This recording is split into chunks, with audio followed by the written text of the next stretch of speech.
Jorge is the Senior Vice President of Operations at KinderSystems. I actually brought up the webpage for KinderSystems just to provide folks some context. You had done a webinar for us a while back talking about how KinderSystems was using Octopus Deploy itself. Perhaps you could share with us a little bit of the story there. Absolutely, John. Thank you for having me today. KinderSystems, we obviously make software like most of you in the audience, and we are the leading provider of childcare management SaaS solutions to state agencies, Head Start programs, and childcare providers. Everybody in our customer base is in a slightly different place in terms of business complexity. And that's kind of part of our secret sauce. And that's part of what Octopus has helped us accomplish. So, another way to say the same thing is to say that about 40% of the childcare subsidy attendance transactions in the nation go through a KinderSystems deployment somewhere. So we are definitely out there in terms of impact and scope. But we only have a little over 100 employees, and so what that means is that automation, in particular around the CI/CD pipelines, is hypercritical to our success. When I first started, deployment would take for a small product line would sometimes take 2 to 3 days, right? There would be two developers, and they would do this after hours and do a handful of deployments at a time, taking backups and all that good stuff. And obviously, that was not scalable. And that's sort of where Octopus and I came into the picture. We, of course, because of the varying complexity of our customers, everybody does business a little bit different. So the same application in a different customer deployment could have some very big variations. So anywhere from like just a front end and a back end all the way through like 20 or so different APIs or utilities that need to be deployed. So again, automation is the name of the game. And so with Octopus, we were able to increase our deployment frequency. So John mentioned that we had previously done a webinar. Back then, the frequency had increased by about 2,000%. That's a little over a year ago. So that is probably closer to 2,600%. In other words, we in 2024 peaked at a little over 600 deployments in a single week. And all that was Wow. done with a very, very low failure rate. Again, thanks to the tooling from Octopus. So as a result of that, we shortened our release cycle and improved time savings and also, mean time to recovery. So, one of the things that Octopus enabled us to do is it allowed us to create consistent automation. And what that meant is that our IT help desk could now do production deployments. I use the example of developers, working after hours to get the code out, and that's very expensive, right? From an opportunity cost perspective, and also just in terms of engineer burnout, right? When you have a day job to crank out new features, and then you think it's 5 o'clock, you get to go home for dinner. Well, now you get to do your second job, right? Which is to get the code out there into the hands of the customer. So, So our second pattern, breakfast. yeah, exactly, exactly. And our patterns are interesting. I mentioned the varying degrees of complexity, but important to call out is that we support on-prem data center deployments. We also support AWS and Azure, commercial and government. And that means that we have to leverage a lot of different endpoints, right? Depending on who's getting what. And so, again, Octopus, with the ability to set both project level and tenant variables, was hypercritical to ensuring the success. Now, we've been using Octopus for close to 6 years now, which means that things have only continued to get more complex. But our failure rates actually continue to decrease as we progress. Which, if you know what DORA metrics are, that's one Yes. of the outcomes that you measure, right? not only how often are your deployments breaking, but how quickly do you fix them. And so in general terms, all our DORA metrics are improving. And so as a result, our speed to market is a lot faster, right? In this last year, we had a brand new application that we call Family Central, Hmm. and it's a amalgamation of multiple stacks, lots of things to deploy, kind of Yep. a pivot from what we used to do, which was primarily Microsoft related deployment. So that's kind of where Octopus started too, but my impression is that as Octopus grew, we grew, and so the ability to continue to operate from a single ecosystem, Octopus has provided that for us along the way. And so another example of that would be, we still do a lot of legacy Windows applications getting deployed, ASP.NET, that sort of thing, but we're moving more and more into orchestration with a combination of Octopus Deploy with Terraform. And Right. we've also done some other cool stuff. For example, a single tenant may have over a dozen projects that it's connected to. But one of the challenges that we ran into is while you might have a template for the variables, there's still a little bit of a little bit of duplication, right? So you're calling out some of the same variables across multiple projects. And so what we did to sort of tackle that is we created some step templates of our own where we essentially leverage the Octopus API to pull down the correct values. Now, in an ideal scenario, these values could be dynamically assigned, and we are certainly doing some of that.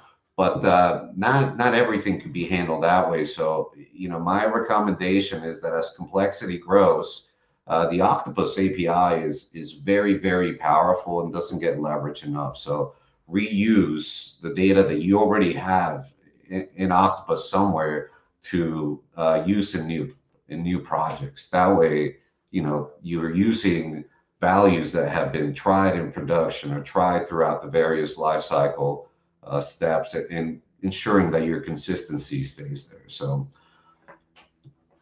Yeah, I'm just reading a little bit. I'm showing folks here the obviously the customer story that you were kind enough to share with us. You'll find these up on if you're at all curious, you can go find it under company and then look for customer stories. And if you go there, you'll find the link to not only KinderSystems but other stories from other industries as well. So KinderSystems is located just here down the bottom. But it's great to see kind of like where you started from, the challenges that you were trying to overcome, manual processes, always a classic, slow yeah. speed to market, etc., staff burnout, and then where you've gone to, and Octopus is a tool as part of that. You're quoted throughout all of this, and then we give you a nice little picture of your pipeline here, everything from ADO through to your build servers, and then over to the CD process, incorporating insights as you mentioned earlier. Are you still pushing to AWS and Azure, or are you putting into any new environments? We're primarily AWS and Azure, again, some legacy on-prem stuff, but Right. in terms of the CI/CD pipeline that you're showing on screen, we've added a couple extra steps. So, for Oh, okay. example, we are now doing a lot of test automation within the pipelines, which on its own is a little bit contentious, depending on who you Okay. ask, right? Some folks want to do it as part of the build process, Right. but we've been very intentional about making sure that Octopus is the one-stop shop for all of the groups in the company. So that means that, in development or in QA, when we fire off test automation, we collect the artifacts under certain conditions. And so now you don't have to go to ADO, Azure DevOps. You can go to Octopus. Did my deployment go well? Excellent. Let me look at the test outcomes, right? And we use that to enforce failure rates, right? If certain test cases are failing, we don't want Hmm. to allow that release to go further in the pipeline. And so having that information in Octopus allows us to do that. If you have it in another system, well, you can call the APIs over there and it makes it more complex, unnecessarily more complex. So Mm. We do everything from static code analysis, test automation to deployment, right? It really, Octopus should be the one-stop shop for everything that you do, unless you have some sort of edge case. But to this day, after 6 years, we are yet to find something that we can't do in Octopus. Now, that does mean that we sometimes build our own templates, right? But all in all, it's a fine place to basically start and end every workflow. Yep. Yep. That was my next question, actually, is how are you pausing or stopping those deployments? Are you doing it through the API? And so you answered that question there. I was curious to know, are you using runbooks at all? Yes, we do use runbooks. Admittedly, probably not as much as we want to be, but a lot of scheduled processes fire through runbooks. And Right. part of the challenge there is we're getting to a place where some of our customers need to see the output of our automation, and so that means that we're looking at pulling data out of Octopus and into other systems, which has kind of slowed down the adoption. But certainly, if you're not using runbooks today, it's a good replacement for legacy automation, right? So a lot of Yeah. folks use Task Scheduler or Crontab, and the they work fine, but the visibility is just not there, right? So again, I Yep. go back to that one-stop shop for all workflows. So if you can have it in one place, you certainly should. And earlier you mentioned your use of Terraform. Are you using it inside of Octopus or outside? Yes, a lot of the prototyping started outside of Octopus. Okay. It's now been brought in, and again, once you get into newer technology like Terraform, and I'm saying, air quotes when I say newer. The problem that happens is if you have to do it outside of Octopus, now you're adding a dependency on what are usually very expensive resources, right? Yes. So our developers or our DevOps engineers, they have work to do that only they can do. But if you bring it outside of Octopus, now you're increasing your cost of deployment. Now you're introducing um, scenarios where it's about to be Thanksgiving. Folks want to take time off, and if you build a good schedule, you always have capacity to deploy. Now, no one wants to be working on a hotfix over the holidays, but the nature of the business is that software breaks, and it doesn't usually care about your schedule, right? So putting that stuff in Octopus allows us to have anyone all the way from our help desk techs in IT through QA engineers Yep. and developers. Everybody can push a change. Now, obviously, permissions dependent, right? We don't want Right. just anybody being able to go to prod, but what this means is that we're in a truly remote workplace situation. And so people work different schedules, different time zones, and you don't want to have to wait for the guy that's on EST to be able to do a deployment, right? You want to be able to go whenever you need to, regardless of what time or day of the week it is. So, we again tried really hard to standardize on Octopus to make sure it mitigates risk across the deployments. What's your take on the new UI? Are you a fan? Are you dark mode or light mode? People want to Dark know. mode. In fact, sometimes Okay. people screen sharing, and I see live mode, and my eyes burn. But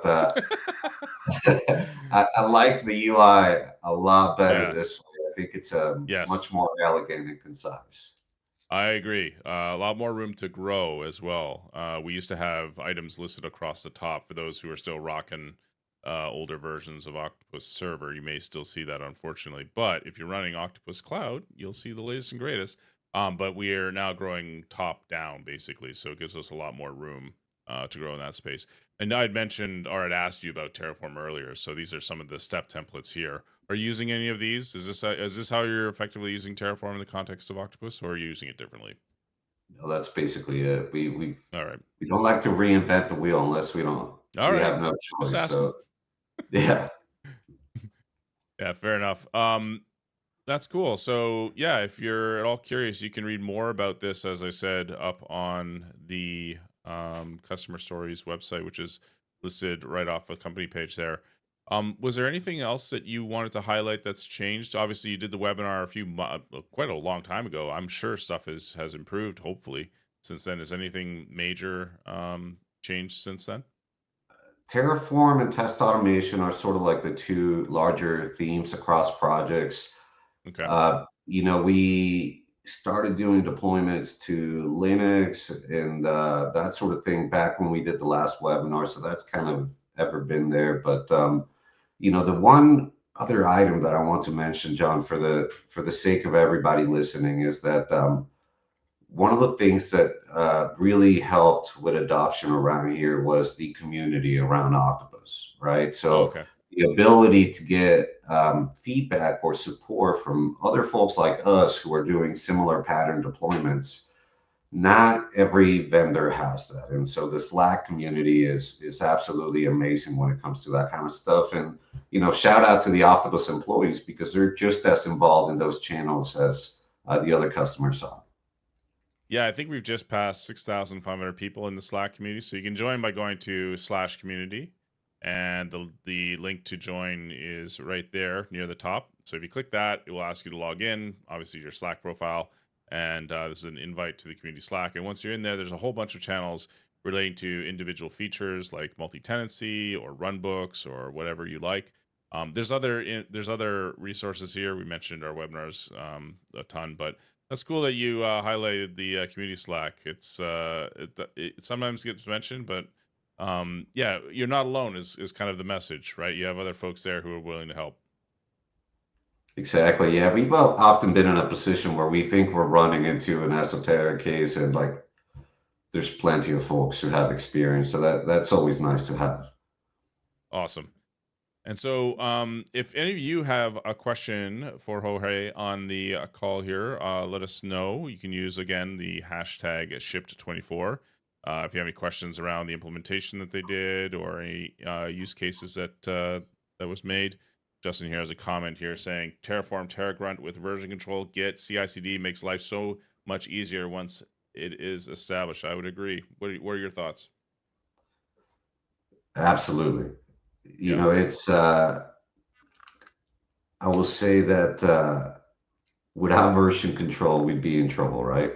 It's you run into it. Sometimes small shops they're pushing builds out of developer stations, and we want to forget a past where we were doing anything like that. But yeah, the way the versioning works in Octopus is generally really really awesome.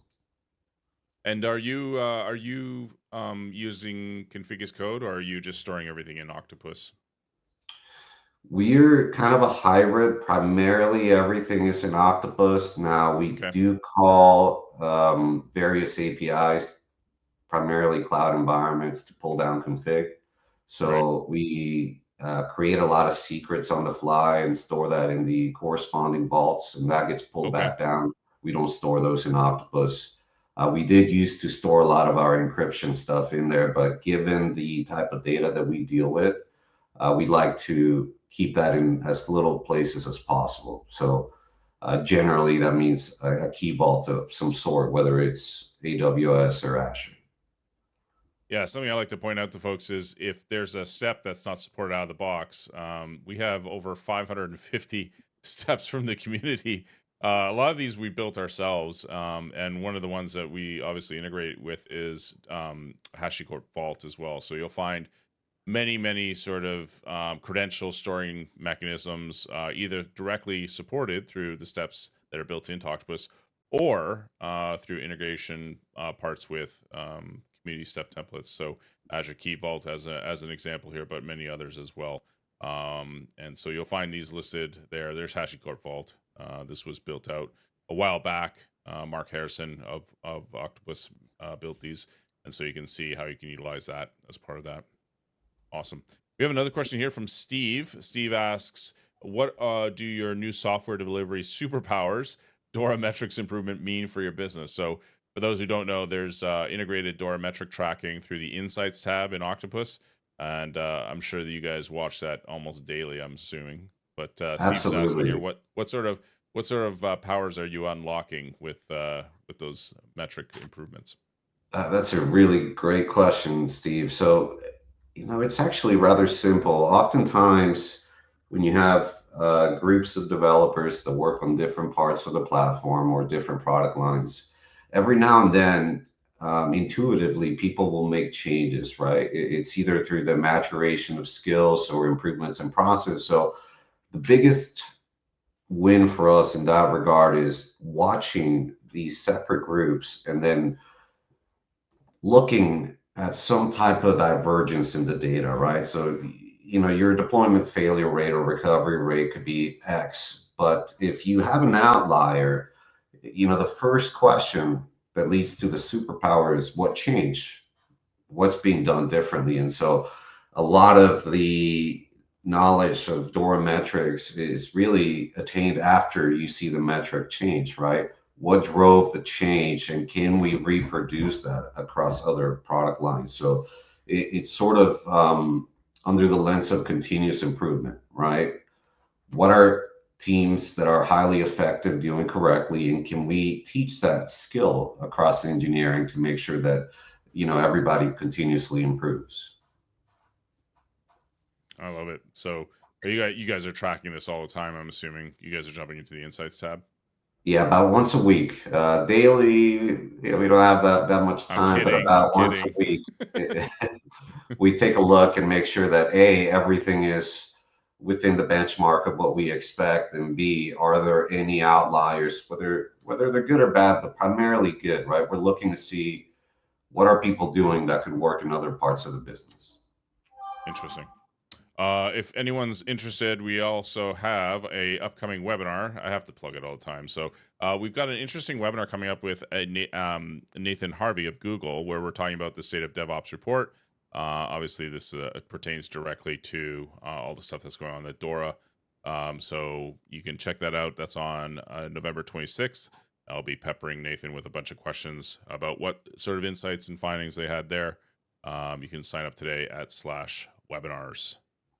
Awesome. Was there anything else that you want to highlight here relative to your implementation of Octopus with KinderSystems? I think one of the other improvements or changes since the last time we spoke is that we are also standardizing how we build documentation. And so all of our documentation gets pushed through Octopus. It's a separate project from the main application. But again, back to standardizing on a platform, right? That means that we can push updates to our documentation with very low risk to production, right? That's the name of the game, minimizing Yep. risk, but also giving everybody the same interface. So the folks that write the documentation have the ability to, with some controls in place, of course, take the changes out into production very quickly. So back in the day, our documentation was wrapped into a release, which kind of makes sense at a glance, but documentation needs revisions very often, and it's usually outside of release cycles. So that's one capability that's kind of grown with us over the last year, just standardizing documentation and deploying it through Octopus. Do you consider build information as an input for document generation, or are you just talking about general end user documentation, not technical documentation? It's end user documentation with a slight tingle of technical. It's really a lot of what we do in between releases. We may find grammatical issues or context that could be better provided. So generally, there's like one revision of documentation, and that's always up to the latest.